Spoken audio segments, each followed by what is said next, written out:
My name is Gilbert. I'm 54 years old, and I was sitting in my car with my hands shaking on the steering wheel when I realized that my son had just tried to steal everything from me. Not with a gun or a threat, but with lies, manipulation, and a plan so cold it made my blood freeze. 20 minutes earlier, I'd heard him laugh through a phone he forgot to hang up. He said I was too blind to notice. He was wrong. Now I was pulling into the bank parking lot, and I knew exactly what I had to do. If you have ever discovered something that shattered your trust in someone you loved, stay with me. Drop a comment about where you are watching from, and please hit that subscribe button because you will want to hear how this story unfolds. What I'm about to share will show you that sometimes staying silent is the strongest move you can make. I need to take you back a bit so you understand how I got here. My life was never fancy, but it was honest. I spent 32 years working as a production supervisor at a furniture manufacturing plant in Michigan. I started as a floor worker right out of technical school when I was 22, and I worked my way up through determination and long hours. The pay was decent, the benefits were solid, and I never asked for more than I needed. I met my wife Sarah in 1988 at a small coffee shop in Portland, Oregon. I was visiting a friend who had moved out there, and she was working part-time while finishing her nursing degree. She had this way of smiling that made you feel like you were the only person in the room.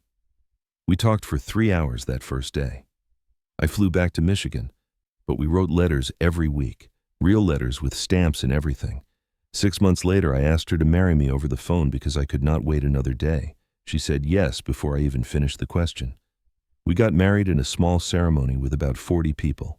Her parents were there, a few of my cousins, some friends from work. Nothing extravagant. We rented a little house with 2 bedrooms in the suburbs, and that became our home for the next 28 years. Sarah got a job at the local hospital working night shifts so we could save money. I kept working at the plant picking up overtime whenever I could. 5 years into our marriage, we had our son Bradley. He came into the world on a cold January morning in 1993, and from the moment I held him, I knew my life had changed forever. Sarah was 28, I was 27, and we were so ready to be parents. We raised Bradley the best way we knew how. We took him to baseball games in the summer, taught him how to ride a bike in our driveway, baked cookies on Sunday afternoons. We were not rich, but we were happy. Sarah was the kind of mother every kid should have, patient, loving, firm when she needed to be. She worked hard at this hospital, but always made time for Bradley. She never missed a school play or a parent-teacher conference. I did my part too, coaching his little league team, helping with homework at the kitchen table, teaching him how to fix things around the house. Money was tight sometimes, but we managed. Sarah clipped coupons, I did side jobs fixing things for neighbors. We taught Bradley the value of hard work and living within your means, or at least we tried to teach him that. Looking back now, I wonder if he was really listening. About 5 years before Sarah passed away, things started to change a little. She began going on what she called educational conferences. She taught at a nursing program by then, and she said these trips were important for her career. I never questioned it. Why would I? I trusted my wife completely. She would be gone for a weekend here, a few days there. She always came back with stories about workshops and seminars. There were also phone calls she would take in private. She would step into the bedroom or go outside to the porch. When I asked, she said it was her principal or the dean calling about work projects. I believed her because Sarah had never given me a reason not to. But there were small things that did not quite add up. Once I walked into the living room and found her looking at real estate documents spread across the coffee table. When she saw me, she quickly gathered them up and said the school was planning to buy property for expansion. I wish I had asked more questions. Maybe things would have been different. Maybe not. Then came March of this year. Sarah was driving home from one of her conferences when an 18-wheeler lost control on the highway. The police said she died instantly. I got the call while I was at work, and I remember my supervisor having to catch me because my legs just gave out. The funeral was small, just like Sarah had wanted. She had actually written instructions in her will about keeping it simple. I did not understand why at the time, but I followed her wishes. Bradley seemed sad at the funeral, but he did not cry much. He stood next to his wife Stephanie, holding their 3-year-old daughter Emma. I remember thinking he looked distracted, like his mind was somewhere else. I was too deep in my own grief to think much about it. After Sarah died, I felt like I was moving through water. Everything was slow and heavy. I went to work, came home, sat in the empty house. Bradley started coming by more often, which I appreciated. He would help me fix things, mow the lawn, organize Sarah's belongings. I thought my son was finally growing up. finally understanding what it meant to be there for family. Then, about a week after the funeral, I got a call from a lawyer named Mr. Patterson. He said he had been Sarah's attorney and needed to see me about her will. I almost did not go. I figured there was not much to discuss. We had a modest life, a modest savings account. What could there possibly be to settle? That Tuesday morning, I drove to Mr. Patterson's office in downtown Detroit. It was one of those old buildings with marble floors and wood paneling that smelled like furniture polish and old paper. Mr. Patterson was about 60 years old with gray hair and reading glasses that sat on the end of his nose. He shook my hand and offered me coffee, which I declined. My stomach had been in knots since Sarah died. He opened a folder and started reading the will. The house was paid off and would stay in my name. Sarah's small retirement account would transfer to me. Standard stuff. Then Mr. Patterson cleared his throat and said there was something else, something significant. Sarah had an estate worth $58 million. I actually laughed. I thought he made a mistake, read the wrong file, mixed up clients. But Mr. Patterson was not laughing. He slid documents across his desk: bank statements, investment portfolios, property deeds. My wife, the woman I had shared a bed with for 28 years, had been secretly wealthy. Mr. Patterson explained that Sarah came from old money on the East Coast. Her family owned textile mills that had been passed down for generations. When her parents died 10 years ago, she inherited everything. She had been managing it quietly through financial advisors, investing wisely, growing the wealth. And she never told me a single word about it. I sat there staring at numbers that did not make sense. $58 million. I could not even picture what that looked like. Mr. Patterson said everything was being left to me. All of it. Not a penny was designated for Bradley in the primary will. There was, however, a smaller trust of $200,000 set aside for him, but only if he could prove financial responsibility to the executor. I felt like I was going to be sick. Mr. Patterson handed me an envelope. Inside was a letter from Sarah written in her handwriting. My hands shook as I read it. She wrote that she had loved me from the moment we met and that our simple life together had been the happiest time of her existence. She had grown up in wealth but found it cold and suffocating. Her parents had controlled every aspect of her life, dictating who she should marry, how she should dress, what she should study. When she met me, she saw a chance at real happiness. She ran away from that world and never looked back. But when her parents died, the money came back to her whether she wanted it or not. She kept it secret because she wanted me to love her for who she was, not what she had. She wanted our marriage to stay pure and untouched by the corruption that money can bring. Then she wrote about Bradley. This part hurt the most. She said she had noticed troubling signs in our son from the time he was 18. He had taken $5,000 from her account when he was 19, thinking she would not notice. She did notice, but she did not confront him. Instead, she made a note of it and started watching more carefully. She saw him become entitled, materialistic, always looking for shortcuts. She loved him deeply, but she did not trust him with money. That is why she left everything to me. She believed I would use it wisely, maybe give some to charity, maybe help others. She trusted my judgment about when and how to help Bradley, if at all. She asked me to forgive her for keeping secrets, but she said it was the only way to protect what we had. I sat in that office for a long time after I finished reading. Mr. Patterson gave me space pretending to organize papers. Finally, I asked him what I was supposed to do with all this. He said I should take time to process, meet with financial advisors, and make decisions slowly. He also said I should probably tell Bradley about the inheritance sooner rather than later because these things have a way of coming out. I drove home in a daze. The house felt different when I walked in, like I was seeing it through new eyes. Sarah had chosen this simple life deliberately, even though she could have bought us anything. She had worn clothes from department stores and driven a 10-year-old sedan because she wanted to. It made me love her even more, but it also made me feel betrayed in a way I could not quite name. Bradley called that evening. He asked how I was doing, if I needed anything. His voice sounded normal, concerned even. I told him I had met with the lawyer and that there were some things we needed to discuss. He perked up immediately, asked if everything was okay with the will. I said we would talk about it soon, maybe this weekend. After we hung up, I sat in the kitchen staring at the phone. I knew I had to tell him, but something in my gut told me to be careful. I decided to wait a few days, think it through, maybe talk to Mr. Patterson again about the best way to handle it. That decision, that brief hesitation, ended up changing everything. 4 days later, on a quiet Tuesday morning, I was at home cleaning out the garage. Sarah used to nag me about organizing that space, and I figured it was time to finally do it. I had the radio playing country music, and I was sorting through old paint cans when my phone rang. It was Bradley. We talked for maybe 5 minutes. He asked about my health, whether I was eating properly, if I needed help with anything around the house. He mentioned that Emma missed me and wanted to come visit soon. I said that would be wonderful. Then he asked casually if I had thought any more about the will situation. I told him I was still processing everything, and we would sit down and talk about it this weekend. He said that sounded good, told me he loved me, and I said I loved him too. I thought the call ended. I set the phone down on the workbench and went back to sorting through boxes.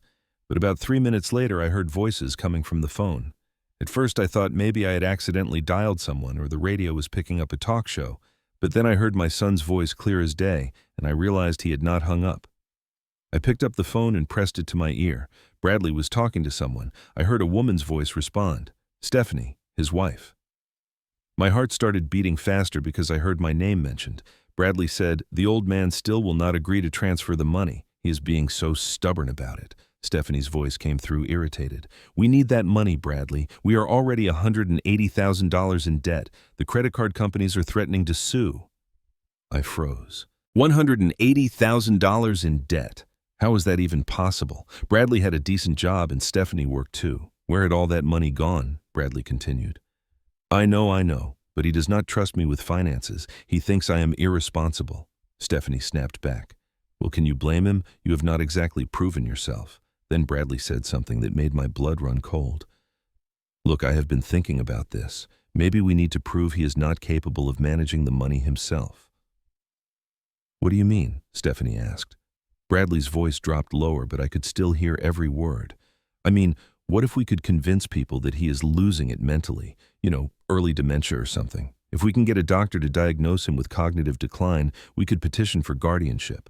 Then we would have control over the entire estate." There was silence on the line. Then Stephanie said, "Are you serious? Your dad seems perfectly fine to me." Bradley laughed, a cold, calculating laugh that I had never heard from my son before. "He is too blind to notice what we are doing. The man is 54 and still thinks the world is honest. We just need to plant some seeds. Tell his doctor he has been forgetting things. Maybe stage a few incidents where he seems confused. It is not that hard." Stephanie sounded uncertain. "But what if he catches on? He will not." Bradley said confidently, "I have already talked to a lawyer about this. If we can get a medical diagnosis, even a preliminary one, we can file for conservatorship. Then the money becomes ours to manage. We pay off our debts, fix our financial situation, and Dad never has to know we were struggling." "But lying to doctors," Stephanie asked, "is not that illegal?" "Only if we get caught," Bradley replied. "And we will not, because Dad trusts me. He always has. We just need to be patient and strategic. Give it a few months, collect some evidence of his supposed decline, get the right doctor on board, and we are set." Stephanie was quiet for a moment. Then she said, "I guess if we are careful about it, we really do need the money." Bradley's voice brightened. "Exactly. Look, Mom left him all that money because she thought he was responsible, but he is just going to sit on it until he dies. We might as well use it now when we actually need it. It is not like we are stealing from him. We are just managing assets that will eventually be ours anyway." I could not breathe. My own son was planning to declare me mentally incompetent, take control of my life, and steal everything Sarah had left me, and he was doing it without a shred of guilt or hesitation. Stephanie said something I could not quite hear, and then Bradley responded, "We will start this week. I will call his doctor and express concern. Then we will visit more often. Make sure neighbors and friends see me being the caring son. Plant little comments about him seeming forgetful. By the time we file the paperwork, everyone will believe he needs help." Just then Stephanie said, "Oh, by the way, did you hang up with your dad?" There was a rustling sound, and Bradley cursed. "Oh, damn, I thought I did. Hold on." I quickly pulled the phone away from my ear and ended the call from my side. My hands were trembling so badly I almost dropped the phone. I stood there in the garage surrounded by half-organized boxes and paint cans, and I felt like the ground had opened up beneath me. This was my son.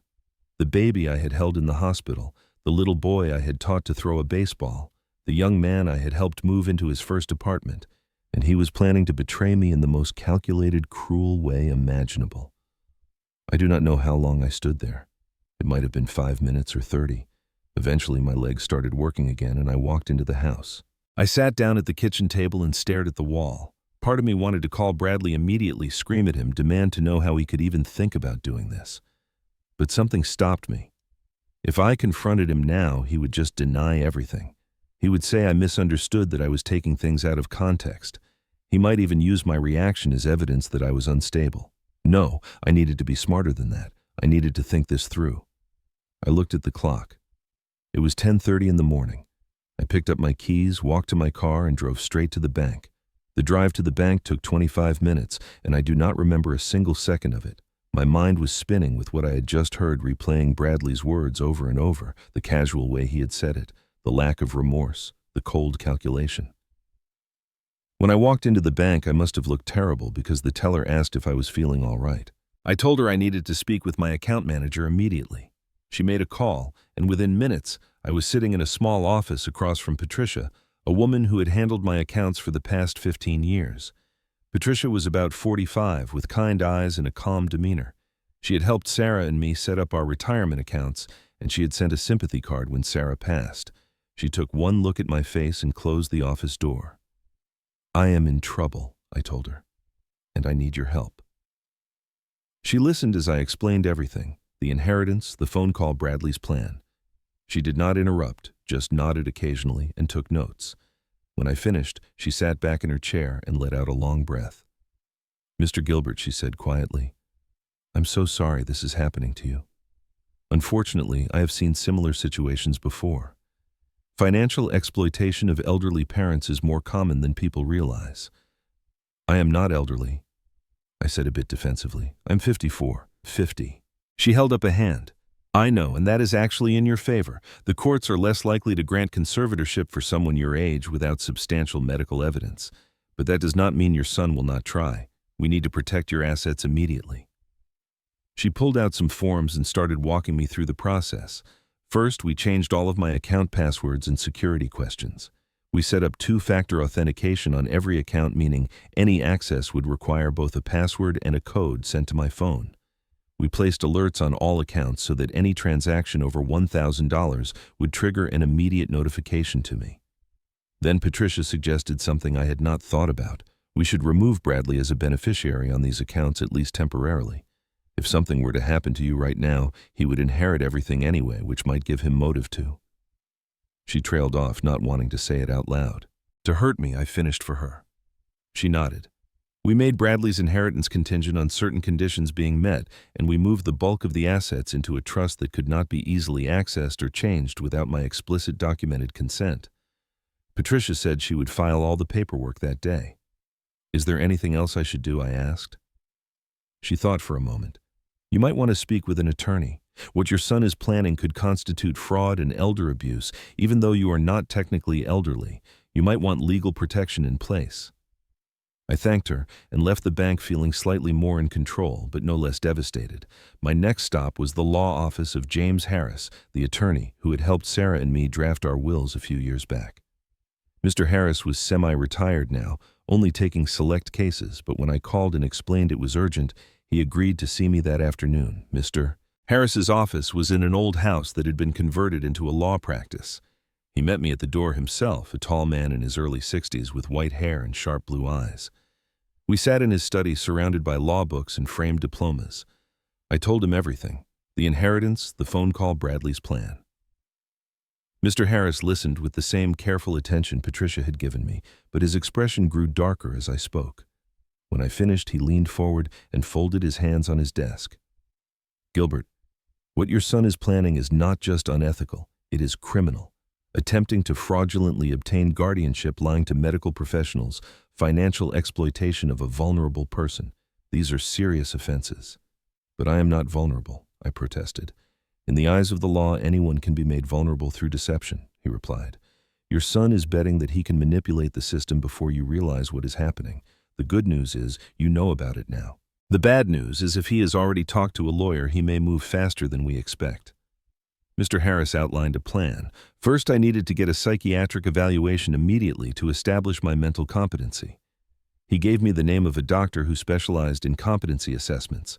Second, we needed to document everything. If Bradley made any suspicious comments or took any unusual actions, I should keep a record. Third, Mr. Harris suggested I consider recording future conversations with Bradley, which was legal in Michigan as long as one party consented. The goal, Mr. Harris explained, is to build an ironclad case that proves you are fully competent and that your son is attempting fraud. If he files for guardianship, we will be ready to fight it, and if he does anything overtly illegal, we can pursue criminal charges. Do I have to do that? I asked quietly. Pursue charges against my own son. Mr. Harris softened.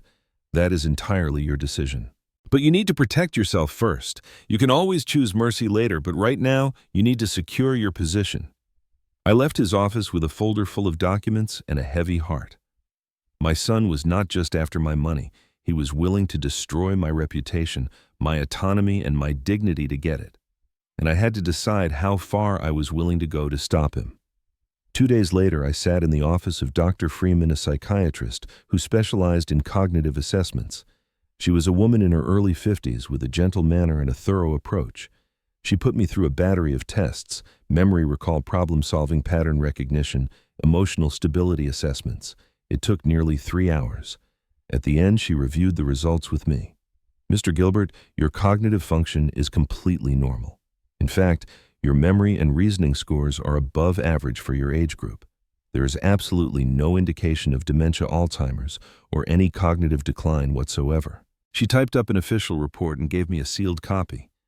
This might be useful if anyone questions your mental capacity, she said. I thanked her and left with the document tucked safely in my bag. It was a small victory, but it felt significant. At least now I had proof that I was not the confused old man my son wanted to paint me as. Over the next week, I started paying closer attention to Bradley's behavior. He called me every other day, always friendly, always concerned. But now I heard the questions differently. Dad, did you remember to take your medication today? Dad, did you pay that electric bill you mentioned? Dad, are you sure you are feeling all right? Each question was designed to plant seeds of doubt, not in me, but in anyone who might be listening. He was building a narrative slowly and carefully that his father was declining. I played along. I started pretending to forget small things: where I put my car keys, what day of the week it was. I would correct myself immediately, but I noticed Bradley's eyes light up each time it happened. He thought his plan was working. Then, about a week after I had visited Dr. Freeman, I got a call from my family doctor, Dr. Morrison. He had been my physician for 20 years, a steady, reliable man in his late 50s. Gilbert, he said, I got a concerning call from your son. He seems to think you might be experiencing some memory issues. He suggested we do some cognitive testing. I took a deep breath. Dr. Morrison, I appreciate Bradley's concern, but I am doing fine. In fact, I recently had a full evaluation with a specialist. Everything came back normal.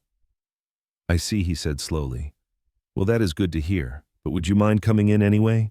Just so I can document that we addressed Bradley's concerns, I agreed and made an appointment for the following week.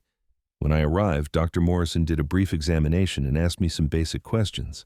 Then he closed his chart and looked at me seriously. Gilbert, off the record, is everything all right between you and your son? I hesitated, then decided to trust him. I explained the situation, showed him Dr. Freeman's report, and told him about Bradley's plan. Dr. Morrison listened with growing concern. I will note in your file that you are cognitively sound and that any future claims to the contrary should be thoroughly investigated, he said. And Gilbert, be careful. Family disputes over money can get ugly fast. I thanked him and left feeling another small piece of armor click into place. But I knew Bradley was not going to stop. He needed that money too badly. A month had passed since I had overheard that phone call, and Bradley's campaign to paint me as incompetent was escalating. He was getting bolder, more desperate. I could see it in the way he looked at me now, like I was an obstacle instead of his father. I continued to play my part, acting just confused enough to keep him confident, but not so much that he would rush his plan. It was exhausting, this performance. Every interaction with my son felt like a chess game where I had to think 3 moves ahead. Then came the incident at the restaurant. Bradley invited me to dinner at a nice steakhouse in the suburbs, said he wanted to spend quality time together. Stephanie came too, dressed up and overly cheerful. I should have known something was off. We sat at a booth near the center of the restaurant, surrounded by other diners. The conversation started normally enough.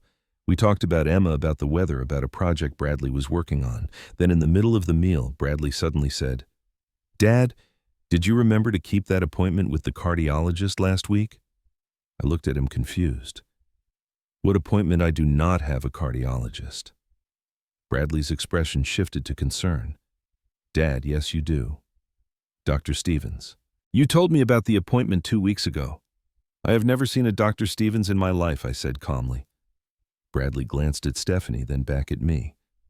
Are you sure? Because you seemed pretty certain about it when we talked. People at nearby tables were starting to glance over. Stephanie jumped in, her voice dripping with false sweetness. It is okay if you forgot, Dad. That is why Bradley keeps track of these things for you. I kept my voice level. I did not forget anything because there was no appointment. I think you are confusing me with someone else. Bradley shook his head slowly like I was a child who did not understand. This is exactly what I have been worried about, he said loud enough for others to hear. Maybe we need to write things down for you, Dad. Keep a calendar or something. I felt anger rising in my chest, but I swallowed it down. I'm not confused, Bradley. There is no appointment, no Dr. Stevens, and no reason for you to keep track of anything for me. Stephanie reached across the table and patted my hand. We are just trying to help, she said softly. The rest of the dinner was tense. I barely ate. When we left, I saw Bradley and Stephanie exchange a meaningful look in the parking lot. They thought they had scored a victory, made me look unstable in front of witnesses. That night I sat in my living room and realized I could not keep doing this. The passive approach was not working. Bradley was getting more aggressive, and sooner or later he was going to make a formal move. I needed to act first. I called Mr. Harris the next morning. He listened to my account of the restaurant incident and agreed it was time to move forward. We are going to set up a meeting, he said. You, me, Bradley, and Stephanie. We are going to lay everything out on the table and give them a chance to back down. If they do not, we proceed with legal action. But first, there was one more piece of the puzzle I needed to address. Emma, my granddaughter. The thought of losing her because of this conflict with Bradley tore me apart. But I also knew that children were often used as leverage in these situations, and I needed to protect myself from that too. I called Patricia at the bank and asked about setting up a trust specifically for Emma, separate from anything Bradley could access. She said it was a smart move and walked me through the paperwork. I established a fund that would pay for Emma's education and basic needs, but that neither Bradley nor Stephanie could touch. It would be managed by an independent trustee until Emma turned 25. It was not much in the grand scheme of $58 million, but it was something. If things went completely south with Bradley, at least, I would know Emma was taken care of. Then, something unexpected happened. I got a video call from Emma herself. She must have grabbed Stephanie's phone when her mother was not looking. My granddaughter's face filled the screen, her big brown eyes wide with excitement. "Grandpa!" She squealed. "I miss you so much. I miss you too, sweetheart," I said, my heart aching. She chattered about preschool and her stuffed animals and a new dress she got. Then, almost casually, she said, "Daddy says you are sick. Are you sick, Grandpa?" I felt like I had been punched in the gut. "No, honey, I'm not sick. I'm perfectly healthy." "Oh," she said, looking confused. "Daddy said you forget things now, and that is why we cannot visit as much." I took a breath, choosing my words carefully. "Grandpa is just fine, Emma, and I hope I get to see you very soon." After we hung up, I sat there staring at the phone. Bradley was not just poisoning adults against me. He was doing it to his own daughter, my granddaughter. That crossed a line I had not even known existed. I called Mr. Harris immediately, set up the meeting. I told him, as soon as possible, we are ending this now. 3 days later, I stood in my living room waiting. I had asked Bradley and Stephanie to come over, told them I wanted to discuss some important family matters. They had arrived 15 minutes early, which told me they thought they were finally going to get what they wanted. What they didn't know was that Mr. Harris was already there waiting in the kitchen with Dr. Morrison. I had also set up a recording device fully legal to document everything that was said. When Bradley and Stephanie walked in, they were smiling. That smile faded when they saw Mr. Harris and Dr. Morrison step into the living room. "Dad, what is this?" Bradley asked, his voice suddenly uncertain. "Sit down," I said quietly. "We need to talk." Bradley and Stephanie stood frozen in the doorway, their expressions shifting from confusion to something that looked like fear. Mr. Harris stepped forward and introduced himself formally, though Bradley already knew who he was. "I am representing Mr. Gilbert in some family matters," he said calmly. "Please have a seat." They sat slowly on the couch across from me. Stephanie's hands were clasped tightly in her lap. Bradley was trying to maintain his composure, but I could see his jaw clenching. I remained standing. For a long moment, I just looked at my son, this person I had raised and loved and sacrificed for. Then I reached into my pocket and pulled out a small recording device. I set it on the coffee table between us. Before we begin, I said, "I want you to hear something." I pressed play. The sound quality was not perfect, but it was clear enough. Bradley's voice filled the room. "The old man still will not agree to transfer the money. He is being so stubborn about it." Then Stephanie's response. "We need that money, Bradley. We are already $180,000 in debt." Bradley's face went white. Stephanie's mouth fell open. I let the recording play for another minute. Long enough for them to hear Bradley's plan to declare me incompetent, to lie to doctors, to manipulate the system. When I finally turned it off, the silence in the room was deafening. "That was you," I said quietly, looking at my son. "On the phone exactly 4 weeks ago. You forgot to hang up, and I heard everything." Bradley tried to speak, but nothing came out at first. Finally, he managed, "Dad, that is not, you do not understand." I held up my hand. Do not insult me by lying now. I heard every word. I know about your debt. I know about your plan. I know you were willing to destroy my life to save your own financial situation." Stephanie started crying, quiet tears running down her face. Bradley just stared at the floor. Mr. Harris stepped forward. He was holding a folder. "For the record," he said, "Mr. Gilbert has undergone extensive cognitive testing. He has been evaluated by Dr. Freeman, a board-certified psychiatrist, and found to be fully competent. He has also been examined by his family physician, Dr. Morrison, who is present here today. Both professionals have concluded that Mr. Gilbert is of sound mind and body." Dr. Morrison nodded. "There is absolutely no medical basis for claiming cognitive decline," he said. "Any attempt to do so would be fraudulent." Bradley finally looked up at me, and I saw something in his eyes I had never seen before. Not remorse exactly, but recognition. Recognition that he had been caught, that his plan had failed, that he had underestimated his own father. I took a breath and sat down in the chair across from them. "Now," I said, "here is what is going to happen. First, you are going to tell me the truth, all of it. How did you end up $180,000 in debt?" Bradley hesitated, then Stephanie spoke up. "It was gambling," she said quietly. "Bradley got into sports betting online about 3 years ago. At first it was just small amounts. Then he started losing and trying to win it back. The debt spiraled." Bradley added, his voice hollow. "I took out credit cards you did not know about, personal loans. I kept thinking I would hit a big win and pay everything off, but I never did. And your solution," I said, "was to steal from me."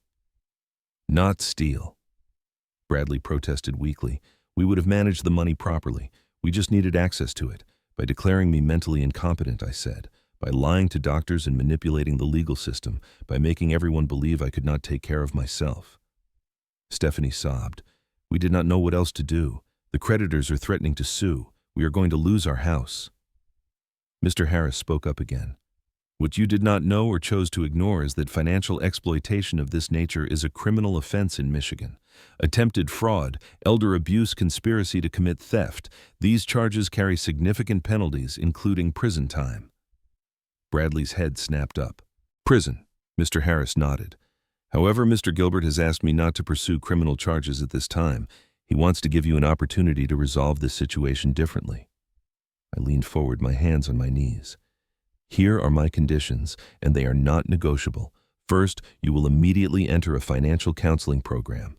You will work with a debt management specialist to address your situation legally and responsibly. Second, you will begin attending Gamblers Anonymous or a similar treatment program. Third, you and Stephanie will go to marriage counseling to address whatever issues led you to think this was acceptable behavior." I paused, making sure they were listening. "Fourth, you will have no contact with me for 6 months. No calls, no visits, nothing. During that time, you will work on yourself and your marriage. At the end of 6 months, if you have followed through on all of these conditions, we can discuss rebuilding our relationship." "But Dad," Bradley started. I cut him off. "If you do not agree to these terms, Mr. Harris will file both civil and criminal charges against you. You will lose everything, including any chance of ever seeing a penny from me or Sarah's estate. And more importantly, you will lose me. Forever." The room was silent, except for Stephanie's quiet crying. Bradley looked at his wife, then back at me. His face was a mixture of shame, anger, and something that might have been relief. "What about Emma?" he asked finally. Can I still tell her about you? I softened slightly. Emma can know that I love her and that I am here for her. When the 6 months are up, if you have done what I asked, we will arrange supervised visits. But until then, you do not use her as a bargaining chip or a source of guilt. She is 3 years old. She does not need to be part of this mess. Bradley nodded slowly. Okay, he whispered. Okay, I will do it. All of it. Stephanie looked up, her face blotchy from crying. Me too, she said. We will do whatever it takes. Mr. Harris pulled out several documents. These are the agreements we discussed, he said to me, then turned to Bradley and Stephanie. You will sign these today. They outline the conditions Mr. Gilbert just stated. If you violate any of them, legal action will proceed immediately. They signed the papers with shaking hands. When they finished, Mr. Harris collected everything and placed it back in his folder. Dr. Morrison, who had been quietly observing the whole time, stood up and addressed Bradley directly. Young man, he said, your father is one of the most sound-minded, capable people I know. What you tried to do to him is unconscionable. I hope you understand how lucky you are that he is giving you this chance. Bradley nodded without looking up. I understand, he said quietly. I stood up, indicating the meeting was over. You need to leave now, I told them. The 6 months starts today. Bradley and Stephanie walked to the door. At the threshold, Bradley turned back. His eyes were red and he looked like he had aged 10 years in the last hour. Dad, I'm sorry. I looked at him for a long moment. I know you are sorry you got caught, I said. I do not know if you are sorry for what you did. That is what the next 6 months are for, to figure that out. They left without another word. I watched through the window as they got into their car and drove away. When they were gone, I sat down heavily on the couch. Mr. Harris and Dr. Morrison gave me a moment. You did the right thing, Mr. Harris said finally. This gives them a chance to fix themselves while protecting you legally. It does not feel right, I admitted. It feels like I just lost my son. Dr. Morrison sat down next to me. You did not lose him, Gilbert. You gave him boundaries, maybe for the first time in his life. Now he gets to decide if he wants to respect them. After they left, I sat alone in the quiet house.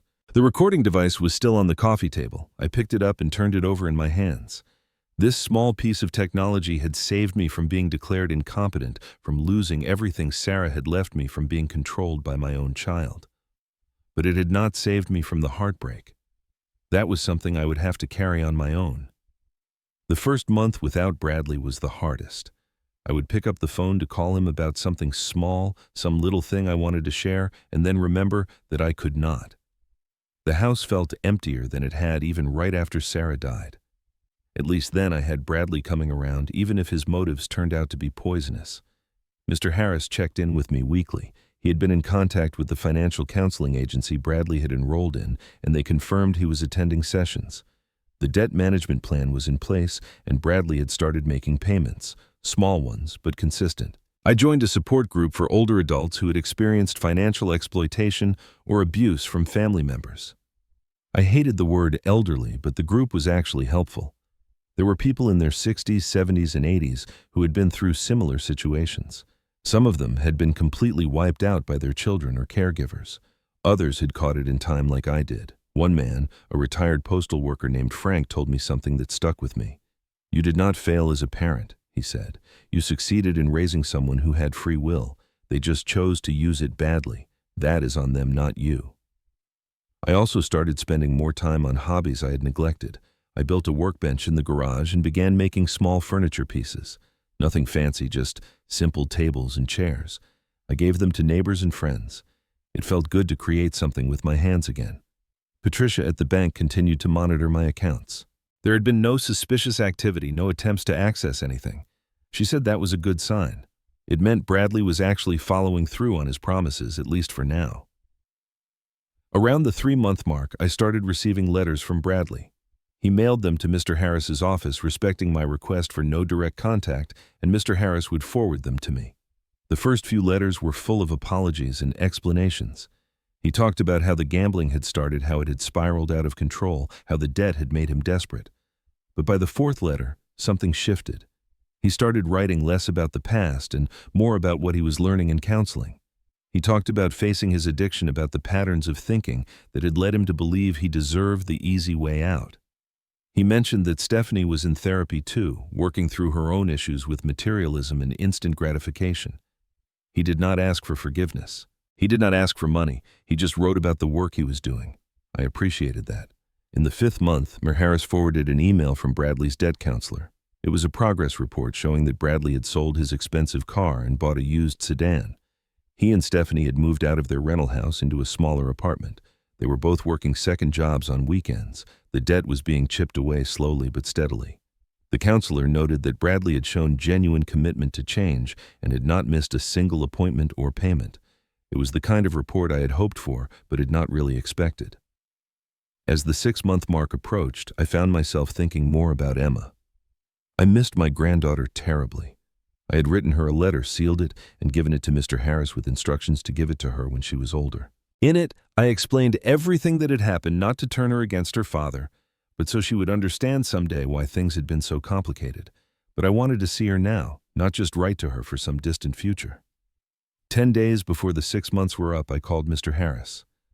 "I think I'm ready to meet with Bradley," I said. "Can you arrange it?" He did. The meeting was set for a coffee shop in neutral territory halfway between my house and Bradley's new apartment, public but quiet, safe. The morning of the meeting, I woke up with my stomach in knots. I had no idea what to expect. Would Bradley be the same person who had coldly plotted against me, or would he be different? And more importantly, did I even want him to be different, or was part of me hoping he would fail, so I could justify cutting him off permanently? I drove to the coffee shop 20 minutes early and ordered black coffee. I didn't drink. I just sat there watching the door, my heart pounding. Then Bradley walked in. I almost did not recognize him at first. He had lost weight not in a healthy way, but in a worn-down, exhausted way. His clothes were clean, but cheaper than what he used to wear. He looked older, harder, but also somehow more present than I had seen him in years. He spotted me and walked over slowly like he was approaching a wild animal that might bolt. He sat down across from me without ordering anything. "Hi, Dad," he said quietly. "Hello, Bradley." We sat in silence for a moment. Then Bradley took a deep breath. "I do not deserve forgiveness," he started. "I know that. What I did was unforgivable. I tried to destroy you for money, for debt that I created through my own stupid choices." I listened without interrupting. "I have been in therapy 3 times a week," he continued, "not just for the gambling, but for everything. The counselor helped me understand that I have been chasing this idea of success my whole life, this image of what I thought I should be. And when I could not achieve it honestly, I tried to cheat. I tried to take shortcuts. I tried to steal from the one person who had always been there for me." His voice cracked a little on those last words. He cleared his throat and continued. "I sold the car. We moved to a 1-bedroom apartment. Stephanie is working 2 jobs and so am I. We are paying off the debt $500 at a time. It is slow, and it is hard, but it is honest. And that matters to me now, in a way it never did before." "What about Emma?" I asked. "How is she doing with all of this?" Bradley's expression softened. "She does not understand everything, obviously, but we have been honest with her in an age-appropriate way. We told her that Mommy and Daddy made some mistakes with money, and we are working hard to fix them. She knows she loves you and asks about you all the time." My throat tightened. "I miss her so much." "I know," Bradley said. "And I know I am the reason you could not see her. That is on me." I looked at my son, really looked at him. I saw the shame in his eyes, but I also saw something else, something that looked like genuine humility. "Are you really changing?" I asked. "Or is this just another performance?" Bradley met my eyes. "I do not know how to prove it to you," he said honestly. "All I can do is keep showing up and doing the work. I'm not the same person I was 6 months ago. Maybe I'm still not the person you want me to be. But I am trying, Dad. I'm really trying." We talked for another hour.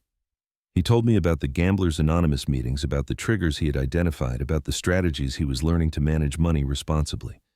He talked about his marriage, how he and Stephanie were actually communicating for the first time in years.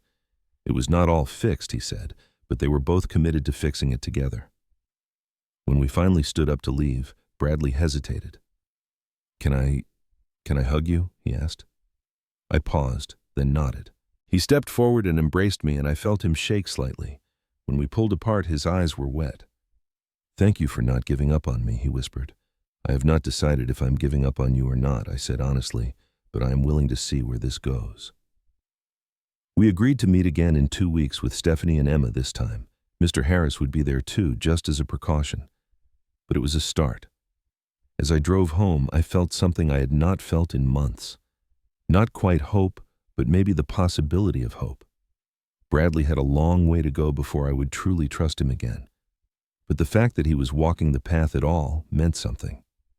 3 weeks later, I sat on a bench at a city park watching Emma play on the swings. Bradley and Stephanie sat on another bench nearby, giving me space with my granddaughter. Mr. Harris had stayed for the first 10 minutes, confirmed everything seemed appropriate, and then left. Emma ran over to me, breathless and laughing. "Grandpa, push me higher." I walked over to the swings and gave her a gentle push. She squealed with delight. For that moment, nothing else mattered. Not the betrayal, not the hurt, not the complicated mess of the last 6 months. Just me and my granddaughter, and the simple joy of pushing her on a swing. Bradley caught my eye from across the playground. He gave me a small nod, not of triumph, but of gratitude. I nodded back. It was not forgiveness, not yet. But it was acknowledgement. He was doing the work. That had to count for something. Over the next few months, we developed a routine. Once a month, we would meet at the park or a restaurant, always in public, always with clear boundaries. Bradley never asked about money. He never hinted at needing help. He just showed up, talked about his progress, and let me spend time with Emma. I did not give him access to any of the inheritance. That was still locked away, protected, and it would stay that way for the foreseeable future. But I did help in one specific way.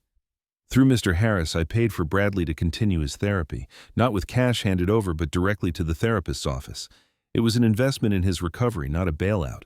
Bradley never knew about it until years later, but it made a difference. I could see him getting stronger, more stable, more like the son I had always hoped he would become.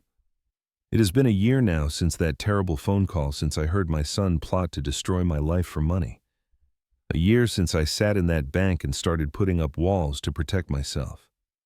I'm not going to pretend everything is perfect.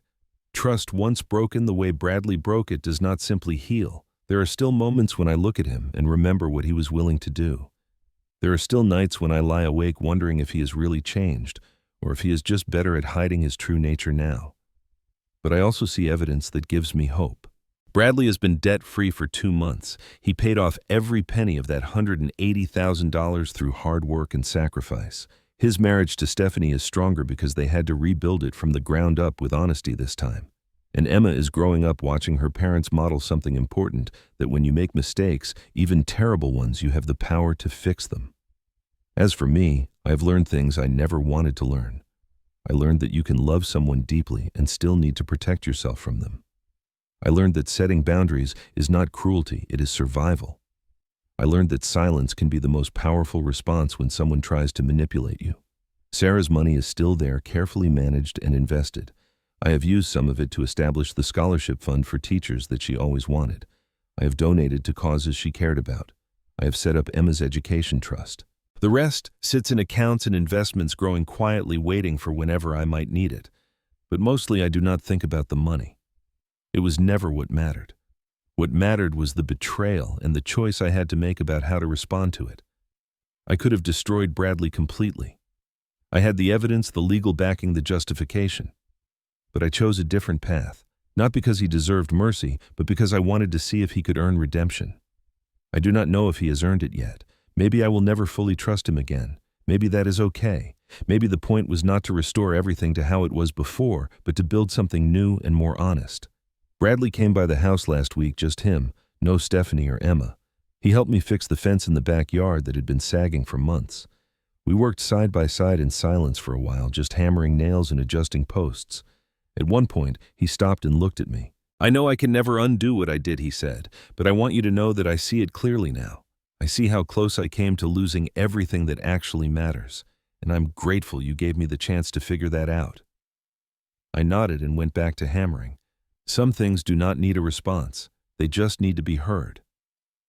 Later, as he was leaving, Bradley turned back at the door. "Do you think Mom would be proud of me now?" he asked, "or disappointed that I needed to fall so far to learn such basic lessons?" I thought about Sarah, about the letter she had left me, about how she had seen Bradley's flaws long before I did, but had still loved him completely. "I think your mother knew you would struggle," I said. "But I think she also believed you could grow. Maybe not on your timeline, but eventually." Bradley smiled sadly and left. I watched him drive away in his modest used car, heading back to his small apartment and his second job and his hard-won sobriety from gambling. He was not the son I had imagined raising, but maybe he was becoming the son Sarah had hoped he could be. As for me, I'm learning to live with complexity. I'm learning that love and disappointment can coexist. I'm learning that being blind to someone's betrayal is not the same as being foolish, and that seeing it clearly does not mean you have to become cruel in response. I do not know if Bradley will ever fully understand what he almost destroyed, but I do know this silence can be the loudest response and patience can be the strongest weapon. Sometimes the people who hurt us most need to see the consequences of their actions, and sometimes that is the greatest gift we can give them. I am 55 years old now. I have more money than I ever imagined, but I still live in the same modest house. I still drive the same old truck. I still fix things for neighbors and build furniture in my garage. Sarah's wealth changed my legal status, but it did not change who I am. And maybe that is what Bradley needed to see most of all, that I did not need the money to be strong. I did not need it to protect myself. I needed clarity, boundaries, and the willingness to stand alone if necessary. Those things cannot be stolen or manipulated away. So if you have made it this far in my story, if you have stayed with me through all of this pain and complication and slow healing, I want to ask you something. Have you ever had to set boundaries with someone you loved? Have you ever had to choose between enabling someone and forcing them to face consequences? Have you ever been betrayed by family and had to decide how to respond? If you have, drop a comment below. Tell me how you handled it. Tell me if you think I did the right thing or if I should have been harder or softer with Bradley. Tell me where you are watching from and what lessons you have learned about trust and family and money. And if you found any value in this story, if it helped you think about your own situation differently, please hit that like button and consider subscribing. Share this video with someone who might need to hear it, because these conversations matter, these stories matter. And knowing we are not alone in facing these impossible choices that matters most of all. Thank you for listening to my story. Thank you for taking this journey with me. I hope it helps you in some way, whatever you are facing. Remember that you have the right to protect yourself, even from people you love. Remember that setting boundaries is an act of strength, not weakness. And remember that sometimes the hardest thing and the right thing are exactly the same thing. Take care of yourselves, look out for each other, and never let anyone make you feel foolish for trusting, but also never let anyone take advantage of that trust without consequences. God bless, and I will see you in the next story.